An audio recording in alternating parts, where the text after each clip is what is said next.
Comment tu trouves l'inspiration au quotidien, David? Est-ce que tu as des rituels, tu vois, des activités qui t'aident? Je suis toujours en veille de quelque chose. J'ai toujours besoin de découvrir un truc, de regarder à droite, à gauche. Enfin, voilà, c'est ça. Enfin, c'est du permanent.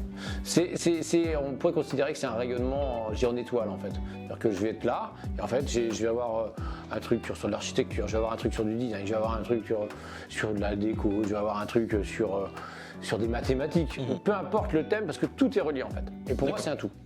Tes passions en dehors de l'architecture d'intérieur? Ma grande passion, c'est la plongée sous-marine. C'est la plongée sous-marine, c'est un univers extraordinaire qui mélange plusieurs trucs, qui mélange une autre passion que j'ai, qui est la méditation par exemple. D'accord. Tu fais de la méditation aussi, parce que tu es speed en vrai. Ça c'est très bien. Et ça doit être canalisé, ça doit être... Ouais, c'est pas mal, c'est l'instant présent, c'est pas mal, et la plongée permet ça aussi.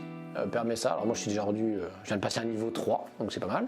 J'encadre aussi des jeunes pour les former. D'accord. Et l'idée c'est de continuer encore d'ici un an à aller encore passer des niveaux et autres. Donc ça c'est vraiment ma grande bouffée d'air et ma grande respiration, parce qu'au fond c'est quand même extraordinaire, il y a plein de choses que personne ne voit et qu'on voit, et ça mérite d'y faire attention. D'accord. Comment tu parviens à équilibrer ta vie pro et ta vie perso? Alors ça c'est une vraie question. Merci. C'est une question qui revient souvent quand vous êtes dans le milieu des entrepreneurs. Et je me suis posé la question, la boîte, ça fait quoi? Ça fait 10-11 ans qu'elle existe. Et je me la suis posée, je pense, à peu près pendant 7 ans. Et en fait, la vraie réponse, il n'y en a pas. C'est-à-dire qu'il n'y a pas de différence entre la vie perso et la vie pro. Quand vous êtes entrepreneur, c'est un tout.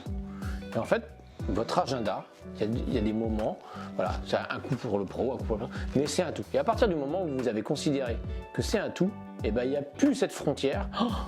Est-ce que je peux équilibrer ou pas?